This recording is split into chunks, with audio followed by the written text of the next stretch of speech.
కరీంనగర్లో శ్రీనగర్ కాలనీలోని పలు దేవాలయాలలో చిన్న హనుమాన్ జయంతి నుండి ఇప్పటి వరకు హోమాలు నిర్వహించనున్నట్లు శ్రీరామ యజ్ఞ నిర్వాహకులు ఆంజనేయులు పేర్కొన్నారు. సప్తగిరి కాలనీ ఈ గుడి వార్షికోత్సవం కూడా జరుగుతుందన్నారు. హోమ కార్యక్రమాలు చేపట్టనున్నట్లు తెలిపారు. పురోహితులు మాట్లాడుతూ 19వ వార్షికోత్సవం కార్యక్రమం ఘనంగా నిర్వహించుకోవడం జరుగుతుందన్నారు. ఈ కార్యక్రమంలోని భక్తులు పెద్ద సంఖ్యలోని పాల్గొన్నారు.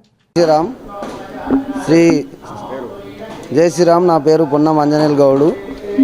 హోమ నిర్వాహకులము. శ్రీరామ యజ్ఞ సంబంధించి గత 9 సంవత్సరాలుగా చేస్తున్నాము. ఈరోజు చిన్న జయంతి నుండి 31వ రోజు 4వ హోమం జరుగుతుంది. కావున భక్తులందరూ మన సంతోషమాత సహిత శివాలయం శ్రీనగర్ కాలనీ సప్తగిరి కాలనీ నందు ఈ యొక్క గుడి వార్షికోత్సవం కూడా జరుగుతుంది. కావున భక్తులు 2006లో మే 4 నాడు ప్రతిష్టాపన జరిగింది. అదేవిధంగా ఈరోజు మనకు ఈ యొక్క వార్షికోత్సవం జరుగుతుంది. కావున భక్తులందరూ పాల్గొని స్వామివారి కృపకు పాత్రలు కాగలరని మన జై శ్రీరామ్. ఇప్పుడు హోమ కార్యక్రమం కూడా ఉండిద్ది. జై శ్రీరామ్.